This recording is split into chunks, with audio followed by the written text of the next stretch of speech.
What's up guys, it's Axie from the Good Time Gaming, and today we'll be taking a look at the recently updated and changed Enforcer skill tree. Now as you guys know, Update 100 recently came out, and it totally changed the way all of these skill trees look, work, and how they're kind of put together. Really did a number on the game. So what we're going to do here today is we're going to take a look at all the skills that are currently in the Enforcer skill tree, and then look at some of the old skills that used to be in there and kind of where they have ended up now in case you're looking for them. And I'll kind of offer a little bit of insight into each one as to whether or not it's really that great, if it's something that you should mess with, and we'll just kind of go from there. So without further ado, let's get to it. Alright guys, we're going to start off here with the shotgunner portion of the skill tree. So let's go in here. In tier 1 we have Underdog. The basic version of this makes it so that when 3 or more enemies are within 18 meters of you, you receive a 15% damage bonus that lasts for 7 seconds. If you ace it, then you also receive a 15% damage reduction that lasts for 7 seconds. So basically, if there's 3 guys within 18 meters of you, you're going to get 15% less damage taken and 15% more damage dealt. Very easy to get to skill, very low in terms of number of points it takes to get it. I mean, you're basically getting 15% damage reduction and 15% more damage for only 4 points. So definitely a very good skill. You probably take it on most builds that you would do. I don't really see why you wouldn't. In this game, it's not that difficult to have more than 3 cops around you, you know, or even just 3, because it's 3 or more, so 3 guys. Totally worth it. Easy to get. Let's do it. In tier 2, we have Shotgun CQB. The basic version of this allows you to reload shotguns 15% faster. If you ace it, you reload shotguns 35% faster, and you gain 125% increased steel sight zoom speed when using shotguns. So basic version, definitely worth putting the points into if you're going to use shotguns. You get 15% faster reloads. Ace version makes it so that you reload 35% faster, so you're going to be even quicker on the reload. I don't really care about the steel sight zoom speed, because when it comes to shotguns, I don't generally aim those unless it's like an AP slug, because generally you just fire them from the hip. But it's not bad. The main reason here, the main thing you would want for this is obviously the reload speed, but the steel sight zoom speed can also be helpful too. Next up we have Shotgun Impact. The basic version makes it so that your weapon stability with all shotguns is increased by 8%, and you also deal 10% more damage with shotguns. If you ace it, you'll also do 15% more damage with shotguns. Really a no-brainer. If you're going to use shotguns and you want to do some damage, ace this bad boy out. Next up we have Far Away. Your accuracy bonus while aiming down sights with shotguns is increased by 40%. If you ace it, you gain a 50% increased effective range with shotguns when aiming down sights. So basically, if you're trying to use AP slugs and you want to kind of use them as a sort of improvised sniper rifle, then you're going to want this ability, you're going to want this skill. In general, with buckshot, you do not want accuracy, because every single pellet from a buckshot round counts as equal damage. So it doesn't matter if you fire a buckshot shotgun at close range to an enemy, it's not going to do more damage than if you just hit him with one of like little meager pellets from a distance. It doesn't matter. Each one counts the same and is only calculated once. So the less accuracy you have for a buckshot shotgun, the more people you can hit, the more you can kill in one hit. When it comes to AP slugs though, you definitely want accuracy, because you're only firing 1 round and you want to make sure that 1 round hits its target. This is going to allow you to do that, because you're going to get more accuracy and you're going to have more range with which to use the AP slugs. So basically, if you want to use AP slugs, get this. If you don't want to use AP slugs, skip it. Next up we have Close By. The basic version allows you to hip fire your shotguns while sprinting.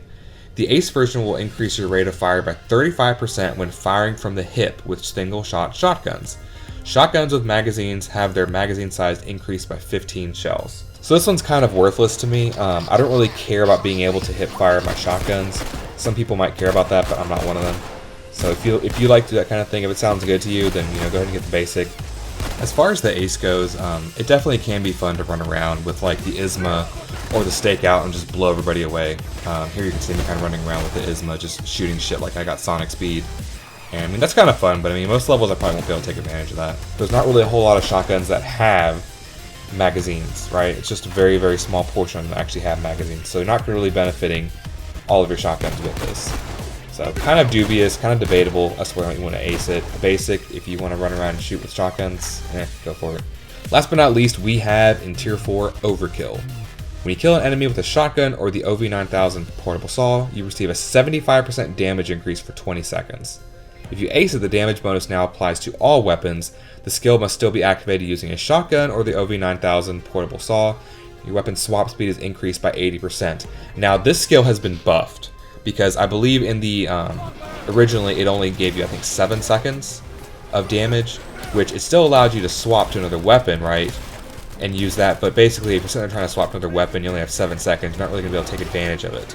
This gives you a total of 20 seconds for that buff, so it's amazing. You kill one person, and you do 75% more damage with shotguns, or you can swap to something else like a assault rifle, an LMG, and just get a 75% damage increase on that for 20 seconds.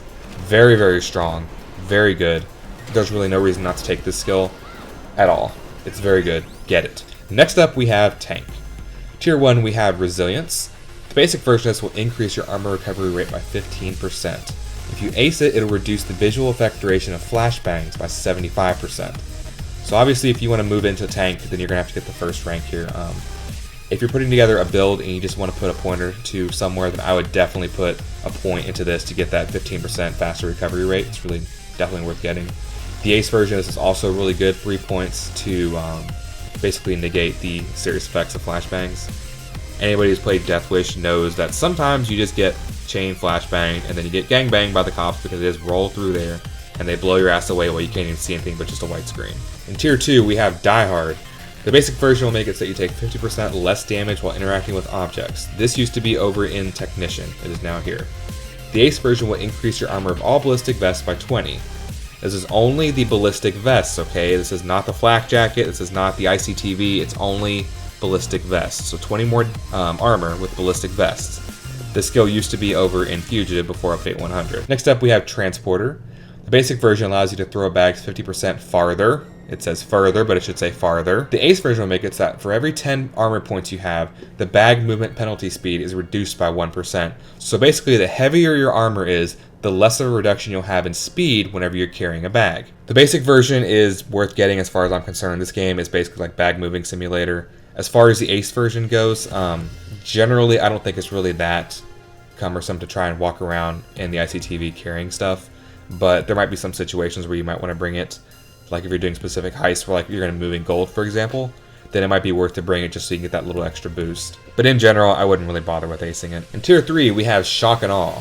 The basic version will increase your armor recovery rate for you and your crew by 25%. Prior to update 100, this skill was in Technician. It was called something else. The Ace version makes it so that your weapons have a chance to knock back shield enemies when attacking them. Ranged weapons knockback chances increase the higher the total damage the weapon is. Melee weapon knockback chance is 100%. So basically what happens here is that if you decide to ace this and you shoot at a shield with your weapon, then the higher that the damage is on that weapon, so if it's like say 70, then the higher the chance is that shield's going to end up stumbling back and falling back a little bit as a result of you shooting at them. So basic version of Shock and Awe is definitely good if you're going through here trying to get some skills and just wanting to get some things to kind of round out your build. You can't go wrong with the basic version, right? Tier 2 I was initially a little bit skeptical about as far as like, you know, how useful it would be, but after playing around with it a little bit, using it for like a hit and run build or just kind of like a build where you're looking to really overpower the cops very quickly like you're kind of seeing here, definitely worth it in this case. I mean, I don't have to worry about trying to flank any shields. I don't have to worry about my shots getting blocked. I just walk up to them and blow their shit away. I think as far as whether or not you take this skill, it determines on what kind of build you're playing, what kind of build you're going for. If you're running a melee build though, then I would definitely say this is worth it because one of the problems with melee is that you can't knock through a shield, so this will allow you to do that. But for gun builds, I would honestly just skip the ace version of this. Next up, we have Bullseye. You regenerate 5 armor for each successful headshot. This cannot occur more than once every 2 seconds. Basically shitty. However, if you ace it, you generate an additional 20 armor for each successful headshot. Now this is where the shit is good. So if you ace this, you get 25 armor every time you headshot somebody, and you can do this every 2 seconds. Very strong, very awesome. This works really well with Anarchist, so if you're going to use an Anarchist build, you need to be able to get back your armor and maintain it. This is going to be a great way to get some of that back. If you're using a dodge build and you lose some armor, you can do this as a way to kind of like make sure and buffer against those shots that do get through your dodge and hit your armor or start hitting your health. If you have a high mobility, lower concealment build, then this is definitely also good because you're probably not going to have a whole lot of armor to begin with, so this is going to help you get back that armor and maintain it. I'm really impressed with having Bullseye this close and this easy to get to. You do need headshots though, so do be aware of that. You're not going to be able to take body shots on people and get this to go and get this to work. But if you can get headshots, then you can get 25 armor every 2 seconds. Very good skill. And last but not least, in Enforcer, we have Iron Man. The basic version will make it so that your total armor value is increased by 30%. Pretty self-explanatory. If you ace it, then you'll unlock the ICTV armor. So that's like the heavy armor that gives you all the extra armor, gives you the lower mobility, that kind of thing. Not really a whole lot to explain there. The armor value thing, it used to be over in Technician. It was at the very, very top right. I forget what it was called during Technician days. But it used to be over there, so it's now here. And last but not least, we have Ammo Specialist. Let's do this. First up, we have Scavenger in Tier 1. Your ammo box pickup range is increased by 50%. If you ace it, every 6th enemy you kill will drop in an extra ammo box. So right off the bat there, the basic isn't really that good, that important. You can get away without having that easily. The ace version isn't bad. Every 6th enemy you kill drops an extra ammo box. Ammo definitely feels a little bit tighter in Update 100, so I see that as being a good thing. But I wouldn't really expect to rely on this or assume this is going to help you to ensure that your ammo stores stay up. Now where this really works well is if you're going to run the Gambler perk deck, because you'll be able to get extra radius on those ammo pickups, which will mean that you'll have more health for yourself and you'll be getting your team some extra health as well. Aced version, every 6th enemy dropping an extra ammo box. Not really that important. If you are, however, going to ace fully loaded at the very top, that's definitely going to be worth getting, and we'll talk about that whenever we get there. So for right now, if you're not going to get fully loaded at the end, then it's kind of up to you as to whether or not you think an extra ammo box every 6th enemy is worth it. But if you're going to get fully loaded, then you definitely want the ace version. Next up, we have Bullet Storm. Basic version of this makes it so that ammo bags placed by you grant players the ability to shoot without depleting their ammunition for up to 5 seconds after interacting with it. The more ammo players replenish, the longer the duration of the effect. If you ace it, it'll increase the base duration of the effect by up to 15 seconds. So if a player goes up to one of your ammo bags and uses it, then they're going to be able to fire without having to worry about ammo for a short time after that. Obviously in addition to getting ammo. This one's kind of cool, I guess, but I'm not sure if it's really worth the points to do it. If I'm just trying to get into Tier 3, then I'm not going to probably take this skill. I'll probably just go ahead and ace my little friend down here, Scavenger. Also in Tier 2, we have Portable Saw. Now, just to be clear, okay, if you want to take the saw, you can do that as a primary. The only thing that Portable Saw does is it unlocks it as a secondary. So if you take the first rank of Portable Saw, you can unlock the Portable Saw to be used as a secondary weapon. If you ace it, then you gain 1 extra saw blade, and you also have increased saw efficiency by 40%. In Tier 3, we have Extra Lead. You can now place 2 ammo bags instead of just 1. If you ace it, then each ammo bag contains an additional 200% ammunition. Again, nothing that special, nothing new. If you need ammo bags, or you want to run ammo bags, here's the skill. And last but not least, we have Saw Massacre. The basic version of this will reduce the wear down of the blades on enemies by 50%. If you take the ace version of this, you will now be able to saw through shield enemies with your OV9000 Portable Saw. When killing an enemy with a saw, you have a 50% chance to cause nearby enemies in a 10-meter radius to go into panic. Panic will make enemies go into short bursts of uncontrollable fear. So this one's kind of cool. It's a little bit gimmicky, but if you want to just have a good time, then, whatever, go ahead and ace it and have a good time. But in general, you're probably not going to be using the saw on the enemies. So we can now go up into Tier 4. In order to get 3 points, though, I'm going to just put my 3 points right into Saw Massacre, just to get up there, because I don't really want to take extra points where I don't need them. We have Fully Loaded. Basic version will increase your total ammo capacity by 25%. The Ace version will increase the amount of ammo you gain from ammo boxes by 75%. So basically, you kill an enemy, you're going to get a little bit more ammunition for it. You also gain a 5% base chance to get a throwable from an ammo box. The base chance is increased by 1% for each ammo box you pick up that does not contain a throwable. When a throwable has been found, the chance is reset to its base value. So basically, you'll be able to replenish your grenades, Molotovs, shurikens, whatever it is you're bringing. And you start with a 5% chance. And every time that you pick up an ammo box, that chance goes up by 1%. So if you pick up 10 ammo boxes, you'll have a 15% chance. When you do finally get a throwable, though, it resets back to 5% and then continues again.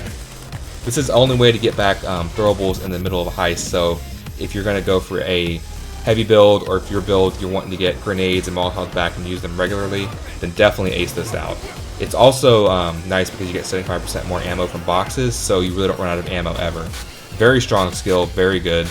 I like it a lot. Going over to Fugitive, you will now see that your old friend Berserker is in Tier 3. So Berserker is basically still the same as what it was before. I think though before Update 100 it only did 50 or 75% more ranged weapon damage. But either way, the Ace version gives you 100% more ranged weapon damage. The basic version of it is still the very same, 250% more melee and saw damage. So if you're wanting a melee build, obviously you might want to check out Berserker.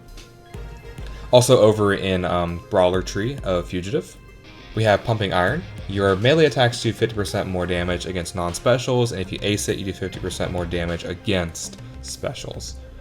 So that's really about it as far as where skills have kind of been moved to. I think Enforcer kind of got off easy on this one, but there's a couple skills that are actually pretty good, might be worth using, and probably are worth using for a lot of Enforcer builds.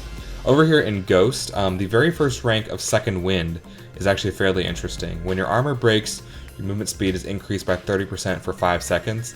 This can be really helpful because with heavier armor, obviously you don't move as fast. So if your armor gets broken while you have heavy armor on, this will give you a little bit of a speed boost to get back into safety. So definitely very handy. There's also 2 good movement skill bonuses in Ghost. The second rank of Duck and Cover and then the first rank of Parkour will give you extra movement speed, so it's definitely worth your consideration as well.